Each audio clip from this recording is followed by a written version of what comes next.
கூடலூர் பகுதியில் மக்களை அச்சுறுத்தி வந்த ஆட்கொல்லி புலி சுட்டுக் கொல்லப்பட்டதன் பின்னணியில் மேற்கொள்ளப்பட்ட முயற்சிகளை பார்க்கலாம்.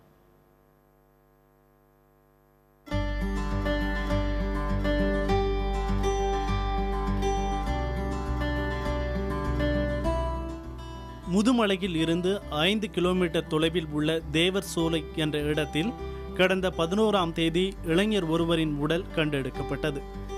அவரை புலி அடித்துக் கொண்டதற்கான அடையாளங்களும் புலியின் கால் தடங்களும் கண்டுபிடிக்கப்பட்டது. இதையடுத்து புலியை பிடிக்க அந்த இடத்தை சுற்றி 1 கிலோமீட்டர் சுற்றளவில் 3 குண்டுகள் வைக்கப்பட்டன. புலியின் நடமாட்டத்தை அறிய 18 கேமராக்கள் பொருத்தப்பட்டன.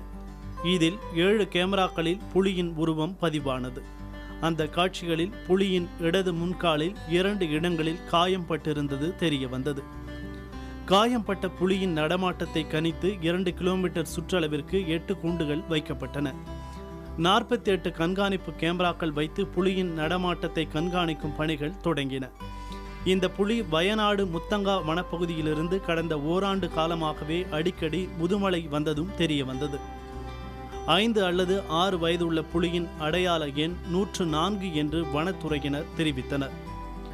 இதையடுத்து புலியை தேடும் சுற்றளவு 5 கிலோமீட்டராக விரிவாக்கப்பட்டது. வேட்டை தடுப்பு துறையினர் புலியை பிடிப்பதில் வல்லவர்கள் உட்பட 150 பேர் புலியை பிடிக்கும் பணியில் ஈடுபட்டு வந்தனர்.